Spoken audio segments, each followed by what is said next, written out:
Well, who needs friends anyway? Friendship is hard, and honestly, when it comes down to friendship, what does having a friend actually mean? Friendship is a specific type of relationship that we have in our life. We have parents and teachers, and friendship is just one of the relationships that we have, but it's maybe some of the most important relationships we have in the midst of our life. And so there are lots of questions that come with having friends. How do we get friends? How do we keep friends? How do we separate from friends who might have like toxic behavior or doing things that we shouldn't get involved in? How do we know when we have the right kinds of friends? What are the qualities of a good friend? How do I be a good friend? These are all things that we're going to talk about today. In fact, many of you asked some of the questions that I was just saying. Today, my name's David. This is Diego. I'm Diego. And our boss, Ryan Peters, is with us for today's YC on Air. So we better watch what we're saying. Just a heads up to the two of us. Okay? Well, Ryan's like a cool boss, though. You know, he's like, what does that even mean? Gets down with the homies. Gets down with the homies. So we're all youth pastors, and we love teenagers and helping them just think about life and stuff like that. And so with that in mind, I have a little bit of a pointed question, Ryan, probably because I didn't know this until hours ago. Shampoo. Oh. And the lack thereof for you. Yeah, that's a thing. That's a thing. It shouldn't be. It feels like it shouldn't be a thing, but actually, this is not the first time this week that I've been asked about my usage or lack thereof of shampoo. So, you want me to just? It's very interesting. Share. Yeah. Confess. I'm just gonna be honest. I'm probably gonna just admit. I'll try to not be grossed out in the process. I'm just gonna. The caveat is I'm inclined to overstate, but I have to believe that shampoo is just like a scam. I don't even think it's like.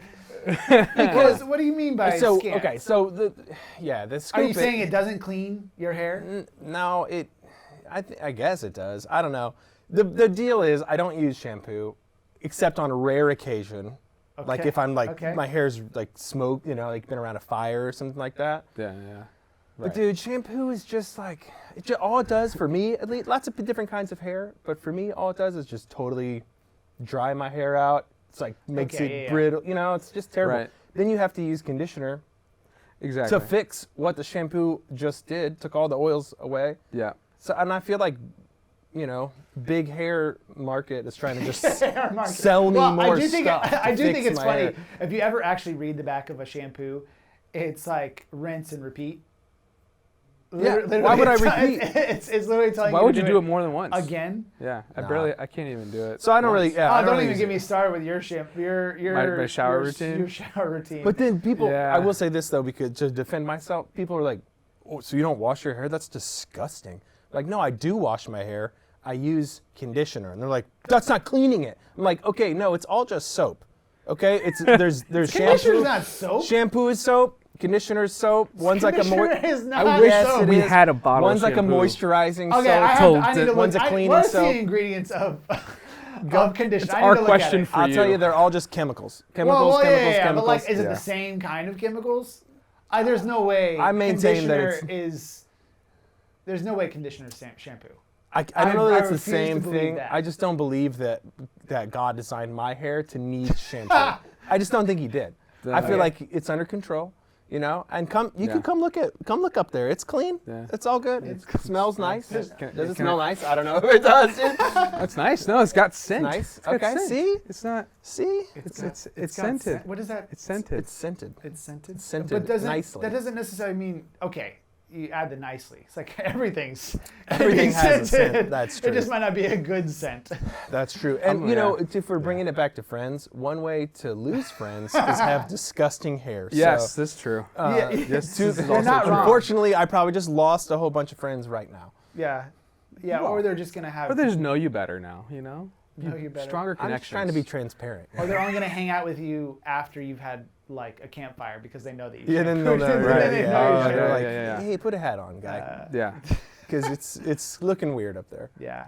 So with that in mind, I'd love to just go ahead and kick us off with sort of that first question of what does having a friend actually mean? Because if we can define that, I think it'll send us into more conversation. Because I would say, at least in my mind, that can be a difficult thing to define. Yeah. It's tricky, and I think because there can be different kinds of friends. There's different friends in different seasons, all those kind of things. Man, I think if I'm strip it all the way back to what does it look like to have a friend, I would go back to some things Jesus said. Okay. Right. I'm thinking of I think it's John 15. Jesus says, "Greater love has no one than this than to lay down their life for a friend." So there's like a sacrificial thing. That's pretty heady, but if I'm trying to just bring it down to like real life, I think a friend is someone who walks life with you, who shares life with you. They're for you. They encourage you, and you do the same thing for them. So there's like a companionship. Yeah. Yep. Well, Aristotle has sort of a... Oh, Aristotle. Dang. Philosophy! Aristotle has a kind of a couple thoughts about like why do people have friendships, and he kind of gives 3 specific examples of like where friendships form. The first one's like professional. We share a mutual beneficial quality, and so because of that, you benefit, I benefit, and we become friends. The second one is like hobbies, things that we enjoy. Because we enjoy X thing, we can relate to each other through that, and so we become friends. And then the third one, and this is the one that he says is like the long-lasting one, which is I think part of where we'll head eventually, but he calls them virtue friendships. And you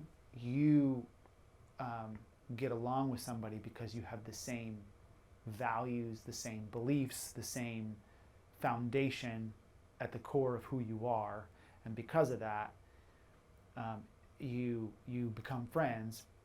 You might not have the same hobbies or whatever, but because you have similar values or whatever, and oftentimes in what he talks about is like those are the friendships that last a long time, that are typically lifelong.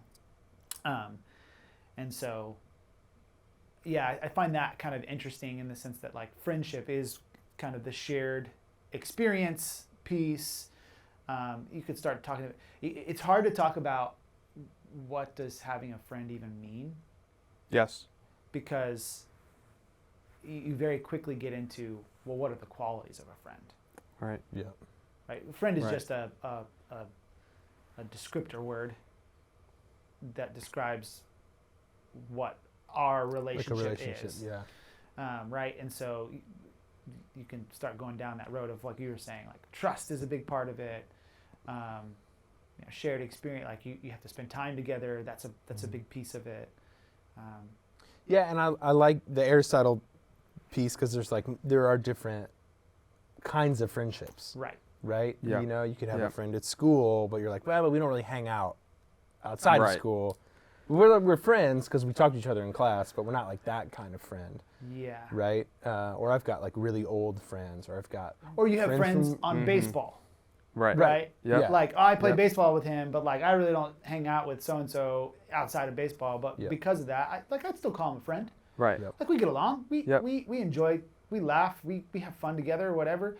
But I really only talk to that person during baseball or in class. It's interesting to think about. Like if you think about it, like if you're at say a baseball game and you have your friend who's on the baseball team with you, but then your friend who like you just trust more, like you've lived a longer amount of life with, is there as well, you're going to spend more time with the friend that you trust most, and you might not be so inclined to spend time with the one that you just know because of baseball.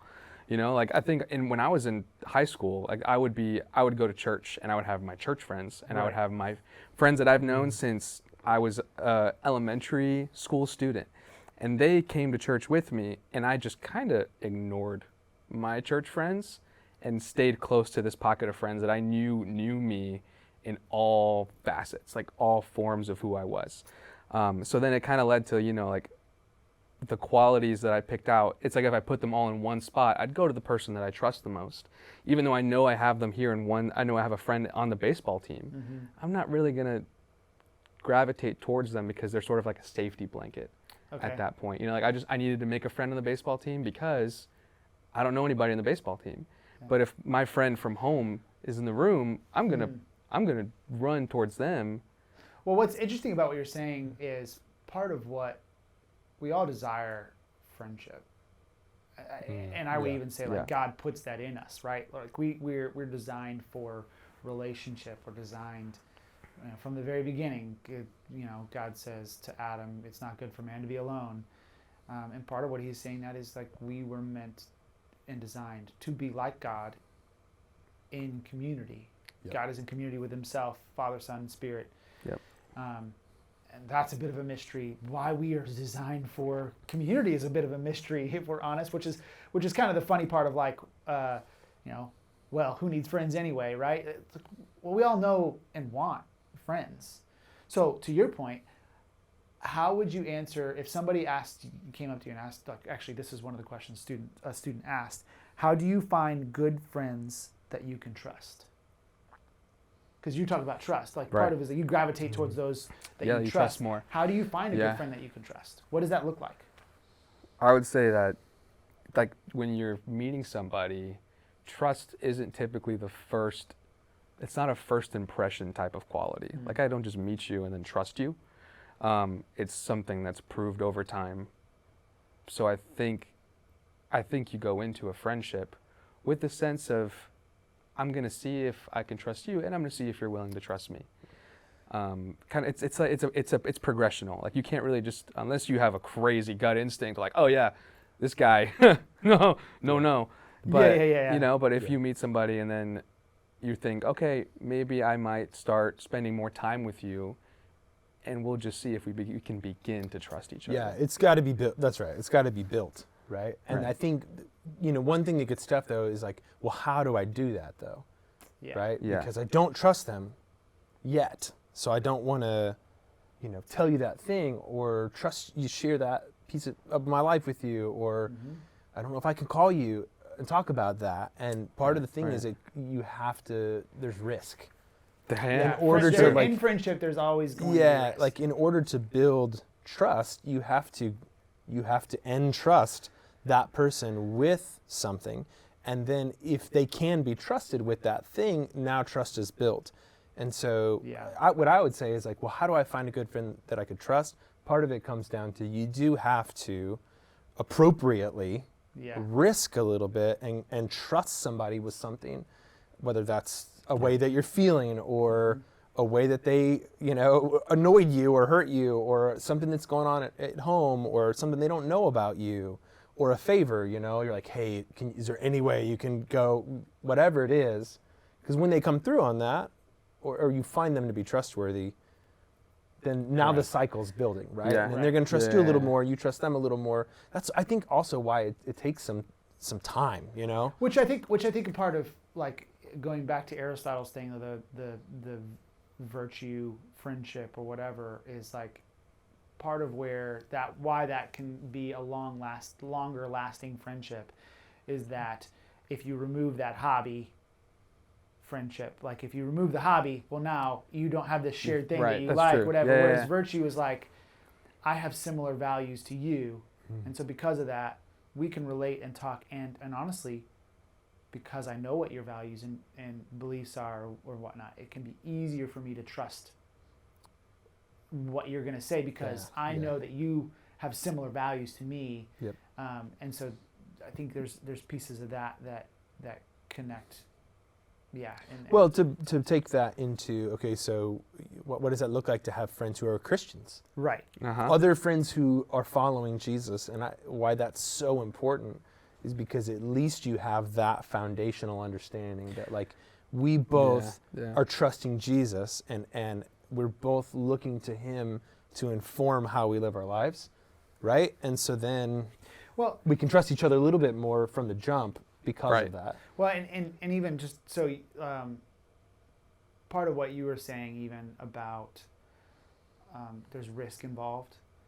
And so some of that's about communication. Some of that trust is built.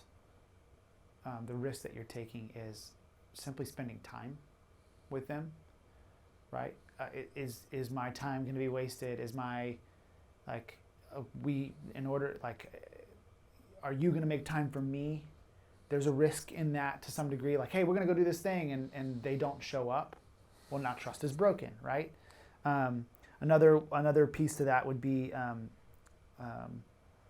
like, don't be afraid to, like, part of where building trust and making good friends is that you don't have to be exactly like your friend. Sometimes, to your point, sharing a little about yourself, there's a risk in that. But they might gain some knowledge or info or learn a new hobby or learn a new thing from you in the midst of you talking to them about something that's going on in your own life that's different. Yeah, because oftentimes you can get into a place where, like, you believe that, you know, you're not willing to share something about yourself to the other person because you don't know if they can handle that information about you. Right. But then that person is believing the same thing about you. Yep. And so now you're just both in a standoff of, like, oh, we're just both not telling anyone anything about ourselves. We're just going to keep it, like, surface level. Yep. How are you? I'm good. How you did your homework yesterday? Like, oh, yeah, I did. Okay, cool. Yeah, I've said this to people before. You have to give trust a chance. Yeah. So if you're not willing to chance, then it can't be built. Yeah. Yeah. Right? Well, I just don't know if I can trust them with that. Well, unless the only one way to find out, you know, you have to give it a chance and try it. And so, you know, maybe don't do that with the biggest thing that's in, you know, like, you don't meet somebody and share your whole life with them, like, from the first moment, right? That there's a right way or a certain amount that you might trust somebody. But just to go back to, like, well, how do you find that person then? I mean, I know for me, my closest friends were other students at youth group growing up. Okay. Didn't start that way. Like, through middle school, probably up to, like, freshman year, like, my closest friends were school friends or friends that lived in my neighborhood, because those were the people that I was around, that I could kind of hang out with the most. And what happened is, like, when I found Jesus and started living my life, you know, trying to follow him, pretty soon the friends that I had, and once we got to high school, people start changing, and their you know, priorities change, friend groups change. And what I found was, like, oh man, my friends don't value the same things that I do. Right. They want to go to parties. They want to go here. They want to do that. And I'm like, man, I want to be friends with you guys, but I don't want to do that. So I ended up just growing really, like, a lot closer to the friends at church because we at least had the same starting place, you know? Yeah. So that'd be one thing. It's like, get to know the people in, you know, in your small group. Get to know people at church. Give that a chance and see if you can't find, like, a deeper, you know, like, a different level of friendship that exists with other people who are following Jesus. Well, to that effect, like, my best friend, I've talked about him before on the podcast. His name's Mike, Miguel, Mikey. We've talked about him a lot. but he and I actually didn't have that much in common for a lot of reasons. But the one thing that I saw in him was that he was just a reliable person. Like, he typically, whatever he said he was going to do, he did it. And I kind of, like, what I didn't know about him at the time was that he was a Christ follower. And so part of that personality to him was something I wanted to be. And so I kind of, to the risk point, is like, I took a risk and said, hey dude, look, hey, we should hang out. And he's like, what do you want to do? It's like, do you want to, and we didn't have that much in common at the time or whatever, but then eventually we did. It was drums, and we played drums together a bunch and talked about drumming, had a band for a little while. And now, fast forward, he still lives in Florida. He's married, has a kid. I obviously have 3 kids or whatever. And honestly, we don't really talk much. But I'll just tell you, when we pick up the phone, it is literally like we haven't, because of the type of friendship we have now, it's almost like no time has passed. Yep. Totally. In part because he is who he says he is. Yep. And I try to be who I say that I am. Yep. And so I think the other piece of how do you find good friends, well, that you can trust. My next question is, are you a good friend that somebody can trust? Right. Right? So kind of with that a little bit, like how does somebody be a good friend for somebody else? Ooh. Oh, how do you do it? How do you do it? Yeah, gosh, there's like a million things you could say.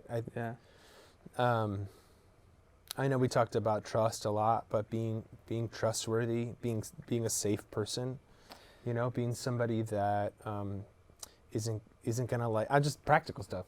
Like don't share things that your friend told you with another friend. Yeah. Unless they gave you permission. Like don't do that. That's gonna break trust. I love it. You talked about reliability. Yes. I know.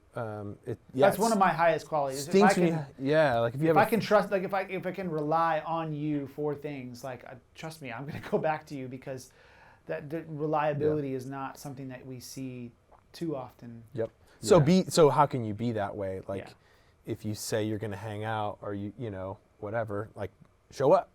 No, this is, maybe we've all been that person at some time, but nobody really likes the friend who like bails. Yeah. You know what I mean? Super like, last we're gonna minute. hang out, and then last minute like, yo, especially when it's last minute. Oh my goodness, I can't go. And sometimes like, Things happen. Your mom's like, no, you didn't get your homework done.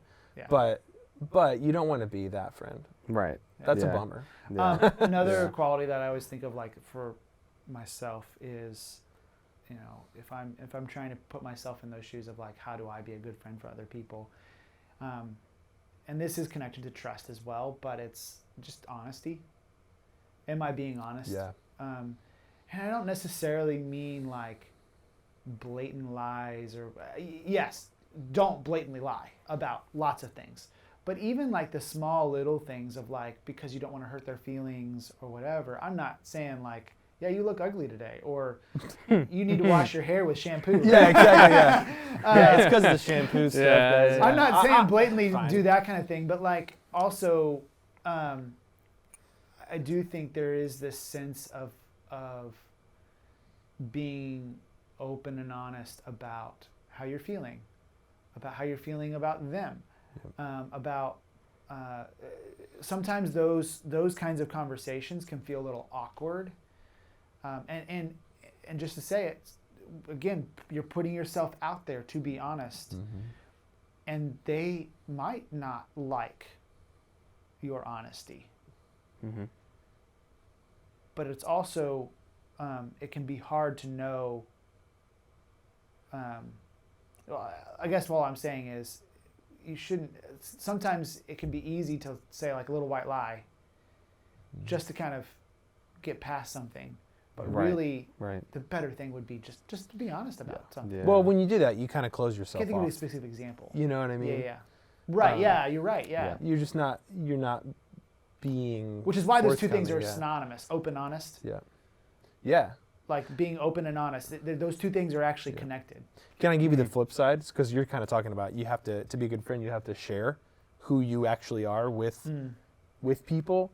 Kind of the flip side is don't be a friend who is only ever sharing and never receiving. That's good. Like, you don't want to have a one-sided friendship where you're like, if you want to be a good friend, come to the friendship, to the conversation, to the text message or whatever it is. And yeah, you might have stuff going on that you want to offload and just talk about, but also make space for your friend to share with you too, because it's a two-way. Yeah. It's a two-way thing. Yeah, I've definitely had those friends where they ask, "How are you?" and you say like, "Oh yeah, I'm good," and you can kind of see like in their eyes, I'm listening, but I'm not listening, and I'm waiting for you to finish so I can give you what my stuff is, like and yeah, I think just don't be that person, like your friend's not your counselor. Well, Not your And therapist. some conversations are going to be like, Sure. no, don't get me wrong. There's been times where I've had a friend who's like, hey man, can we talk? This is happening. Right. I just got diagnosed with this. And you don't know what to do with it. Right. Well, and it's like, that's not the time. To be a good friend in that moment, Right. I do need to just be like, this Right. conversation right here, Right. I'm here for you.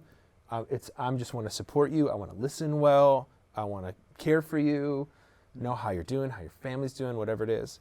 But if every conversation were like just that, offloading, that gets yeah. tough. And so, Well, and there's trust in that too, though, right? Because like that can feel one-sided, but also, like if your peers, right, and they're sharing these heavy things, and you are like, listen, man, I'm not the person you should be sharing that to because I can't do anything. yeah. Like there's one thing to be a supportive friend of what somebody's going through, and then there's another thing of going, man, I know that awful thing is happening right now, but I'm really not the person you should be sharing that with. Yeah. Like I'll listen to a certain degree, but like, man, you should go talk to somebody who can help you. Yeah. Yeah. Probably a good time to mention, Yeah. like being trustworthy doesn't always mean, it's not the same as like keeping a good secret, you know? Yeah. Like Oh, you shouldn't share all the stuff that your friend tells you or whatever, unless you should share it because like Totally. they're that's a good. danger to themselves or a danger to someone else. Or there's times where like in order to help your friend, you need to say, hey, you got to talk to your parents about that. Yeah. Yeah. You have to. Because you're so worried. Because what's going on there is I'm not gonna tell whoever needs to know about that because I'm so afraid that they're gonna get mad at me, and now they won't trust me. They won't tell me anything. We're not gonna be friends anymore. And now you're putting, the safety of your relationship over the safety of them as a Yeah, person. That's good. And that is where you kind of just have to learn like what priorities are. Like where's the value have to be. Yep. Yeah, which I think to take that even a step further of like in those kinds of scenarios, it's always good to have people in your life that can help guide you through some of that stuff. Yep. So just to say it, like say a friend shares a really heavy thing, and you need to like, well, I'm not really sure what to do with that. There's this weird thing, and I think it happens in the adult world to some degree as well, but it for sure happens in the teenage. I remember, so say you have three friends, like it's three of us, right? And especially in middle school, more so in middle school than high school, but high school's this way too. I walk into the friendship. Now we're friends, and I feel this weird tension of like, oh, you two seem to have it figured out, and I don't. Well, now I gotta act like I have it figured out, so that I don't seem out. Yeah. Which goes back to the honesty piece of like, just if you have to like fake things, you probably shouldn't be friends with them. Yeah. Yep. Yeah. Right? Like if it's not, so it's kind of the converse of just being honest. It's also just be your part of. I hate saying be yourself because. It's like authentic. Authenticity. Like, it's okay if you don't have it all figured out, whatever the topic is. But I feel like in the teenage world, it's this pecking order of, well, I know X, Y, Z, and you didn't know that, and now you feel out of the loop, and like kind of belittled, and so you kind of want to like go to your next friend group or the other circle of friends and be like, hey, I know this thing. And now everybody's like, and there's this weird tension of how do you deal with some of that stuff? And you know what else stems from that too is I feel like when you don't, in a group of friends, you don't feel like you have value in the things that you say, you might stoop to lower levels of things to bring up to get a reaction out of everybody, and then all of a sudden you're the person that people come to for gossip or for information on other people. Like, oh, let me tell you about what so and so did. Because so much of that is stemmed from insecurity. Yeah, exactly. Yeah, everyone's trying to figure out how are we friends? Are we friends? Are we in this context? Are you more friends with them? How much friends are we? Yeah. How close are we? Are are we only friends in that class, but then you don't really talk to me outside of that class? Are we only friends at church, but then you don't really talk to me at school? Are we close enough friends that we sit at the lunch table together, but I don't really talk to you like on So, so kind of along those lines, when your friend group is toxic, what do you do? So I'll give you a scenario. There's probably like 30 Taylor Swift songs that tell you exactly what to do. Yes, just listen. She lines it out. Just listen to her. You're feeling 22, but you're like 16. I'm sure she talks about it, but I don't know if I would go with her advice on it. Yeah. No, so kind of similar to what you're saying about like, oh, do I sit at that table? Like say you walk into a friendship, like you're one of your friend circles or whatever, and everybody's like fake nice to you. But the moment you leave that circle, it feels like they're talking about you behind your back, and you get these like little snippets from other people like, yeah, so and so was talking about you or said this about you or whatever. What do you do? What do you do in those situations? If everybody jumps into a toxic, I think everybody jumps into a toxic pit of like chemicals, but they're all in there having fun. Are you going to stay in the toxic pit of chemicals, or are you just going to be like, nah, I'm going to stand out here away from the chemicals and be safe and okay? Yeah. Like, what would you do? I think, I mean, you're right. You don't want to participate in the toxicity. And toxic's like kind of an interesting word. Like, I know. That can get overplayed. What does it mean? Right. But I think we kind of all get it. But it's like, so to go to that scenario, I did super hard. I don't know that I would have done it in high school, but what I think you should do is to be like, oh, they said that? Okay. And then go to them and say, hey, this might not be true. This could just be like a rumor, and forgive me. But like, are we okay? Are we good? Because like, I don't know. Somebody, like, did that thing that I said, really happen? Right? But if they're telling you, that's exactly what happens. That's the kind of stuff that happens. That's what I'm saying though. You go and do that, and then if you find out that they're not trustworthy, right? Because maybe it is a rumor or whatever. But if you find out that they're not trustworthy, I do think you don't have to be friends with that person. Where it starts to suck is that could be your whole friend group. So I there's a great illustration of this, and I don't know if it's going to play out well on this in our scenario, but it's actually. It's a physical like example of what this looks like. So I don't want to break this. Oh yeah. I don't want you to break this either. So here's what it kind of plays out to be like. So say I'm standing. I hope this can hold me. Say I'm standing in this. Right? Oh, I don't know. That bent a little bit. Okay, you're doing it. Right. It's happening. And like, friendship circle is toxic, and maybe it's you specifically that's toxic, right? Yep. We have this desire in us that wants to lift our friendship up to where we are in a better place, right? And so we grab onto them and we start really trying to pull them up, right? But like in order for me to do that, I have to be pretty strong to do that, right? Yep. If I'm the one that's toxic and you're the one on the table, how much easier is it for me to pull you down? So easy. Yeah. Right? That'll preach. That's good. It's preaching. Have you used that before? We did. I did use it recently. Anyway, but sort of that little picture is so great because that is kind of the way it is with and that was weird. Sorry, you probably catching the side of me or whatever. But no. But what I love about that picture is it's this sense of, in order for you to be able to pull somebody out of toxicity, like true toxicity, like true poor behavior, acting bad, lack of trust type deal, you have to be strong enough to handle whatever comes your way. And just to say it, to your point, when you're in middle school or high school, sometimes you're not. And so sometimes if it's really clear right away that that's not going to be able to be resolved, I'll just say sometimes the best thing to do is just end that friendship. And maybe down the road they'll realize what they did and they'll get to apologize and maybe you'll be friends again. Maybe. Yep. because it's so much.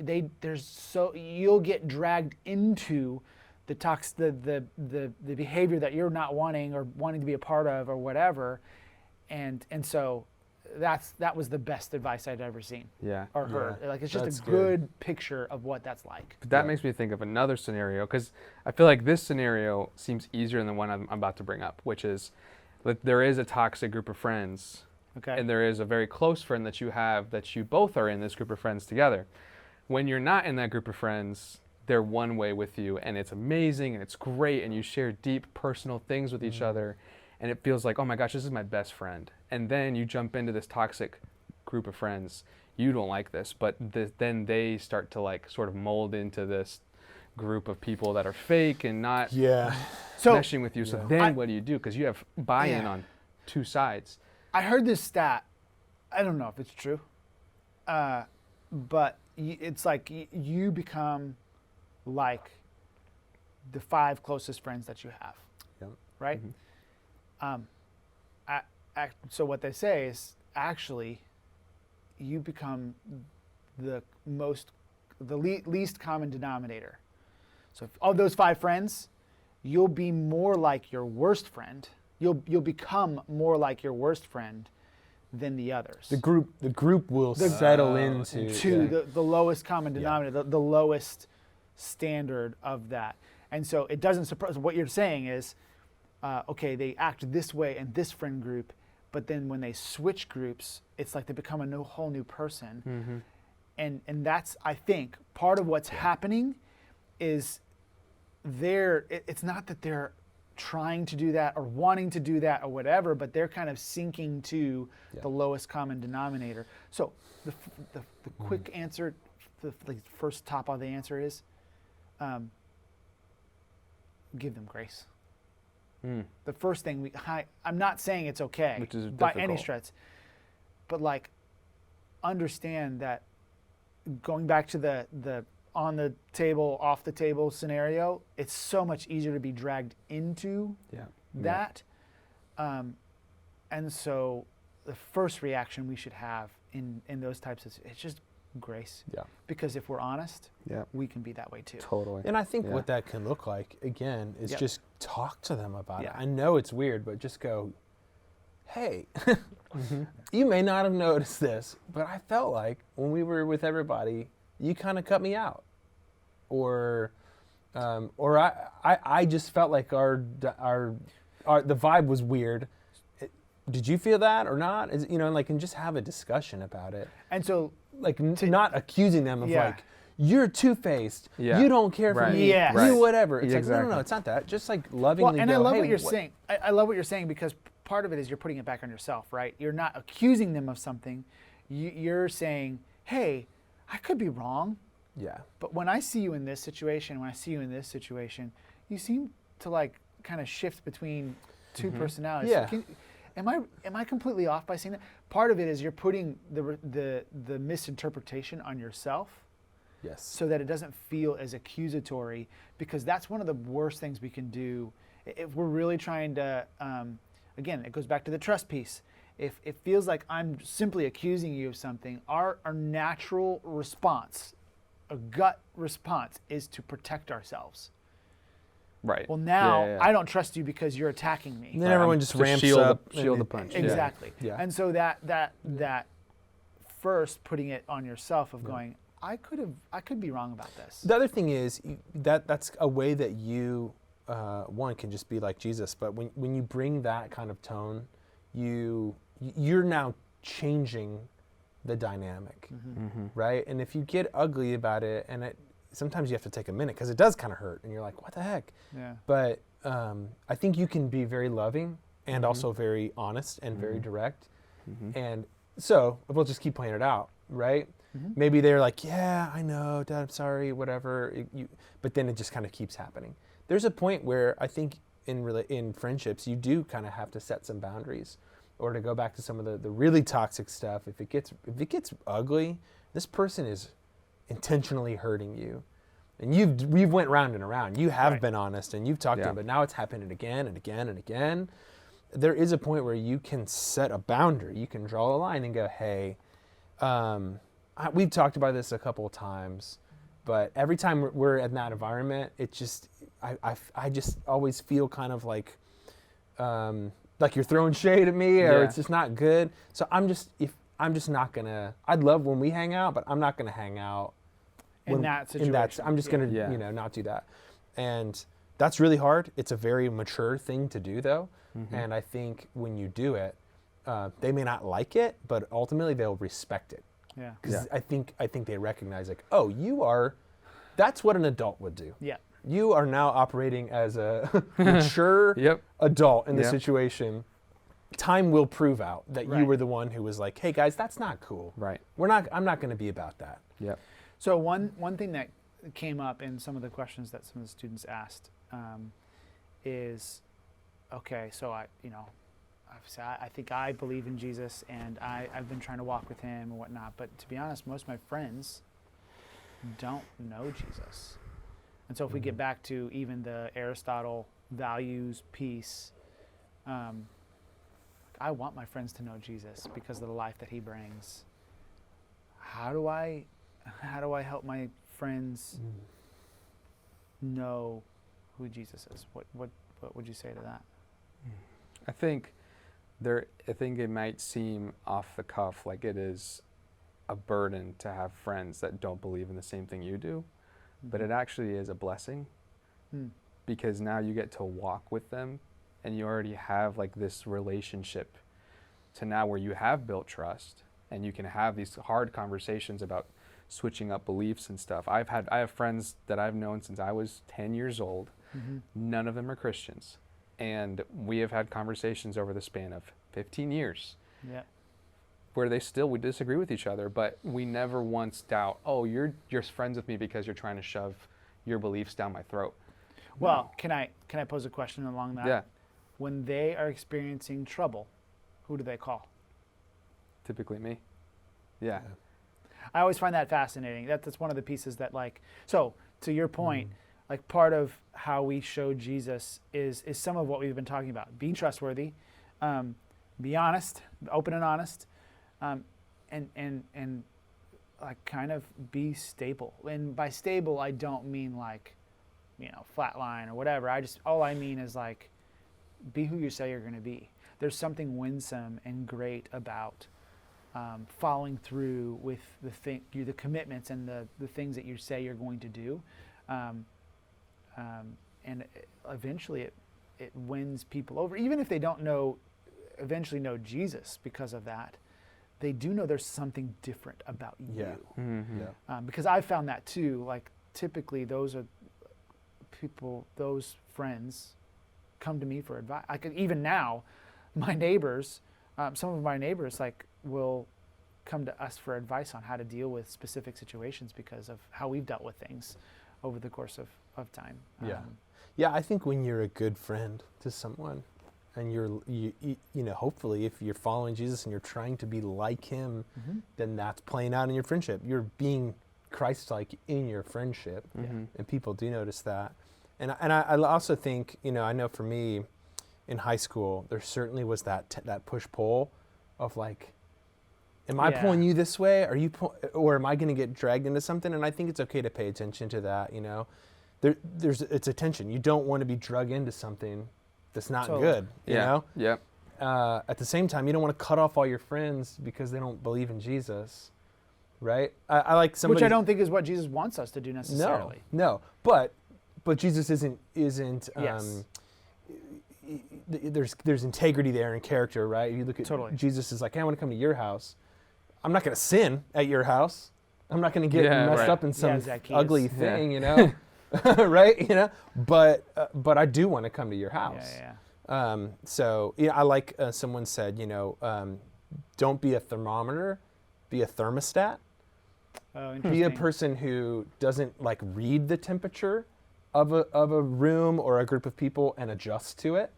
Be a person who sets the temperature. Right. Oh, that's cool. That's good. Really hard to do, but I think it's important also to recognize. I set the temperature at my house. And it's 68. For sure. Can't have it get too hot in there, but you know what I'm saying. I think it's hard. It's good to recognize in a certain friend dynamic. Am I being the thermometer, Yeah. Am I adjusting to something that ultimately maybe isn't good for me, or Jesus isn't calling me to? Or maybe I am hanging out with a bunch of friends who aren't following Jesus, but I'm still me. Mm-hmm. Yeah. I'm setting that tone. Mm-hmm. And they don't have to believe, and I'd love to talk to them about that. But Well, I'm not like compromising on my own integrity and my own character. So one Yeah. other piece that I think is helpful in the midst of this as well is like be willing to share what God is doing in your life.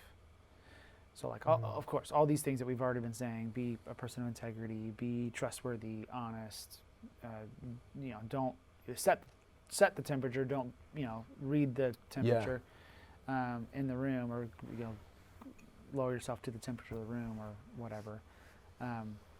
But be willing to share what God's up to in your life. And I know that can feel awkward sometimes. And just to say it, it's not awkward. If it's really true, if you really believe that God is doing stuff in your life, share what's going on with them. And I don't mean in like a weird way, just like when it comes up, like, how's your day? Like, honestly, it's been great. I had a really good conversation with my parents or whatever. And I'm just really great. God's kind of doing some cool stuff in my life. Just to say it, it doesn't feel weird to say something like that, but it does kind of help them clue in a little bit of like maybe what's going on in your life. And it goes back to the 1 Peter 3:15 sort of verse that's, revering Christ as Lord. So start there. God's in control of your life. Revering Christ as Lord. He's the founder, author of your life. And so because of that, put him in that place of authority in your life. Like, meaning let him take control of those kinds of situations and conversations. Sometimes they're messy, but it says, revering Christ as Lord, be prepared to share the hope that's in you. Well, the truth is, if you do know Jesus, like, you should always be paying attention, like, what is God doing in my life, and how do I say that to a friend? It could just be one line, which is like, man, God's doing lots of cool things in my life. Like I was saying, when your friend asks you, how are you doing, or whatever. And then the other piece of it is, which I love that the rest of the verse, which is, but do so with gentleness and respect. Mm-hmm. Anytime you do share that stuff, like, be gentle about it. Yeah. Mm-hmm. It's not one of those things where, if you've ever heard this, and this is kind of like an old churchy thing, it doesn't happen as much today, but like, do you know where you'll go tomorrow? Like, or like, whatever. Yeah. Like, and I'm not saying that we shouldn't think about that or whatever. All I'm saying is oftentimes that's not how Jesus even shared about himself. Right? Yeah. Oftentimes the first thing that we see with Jesus is like, he had compassion.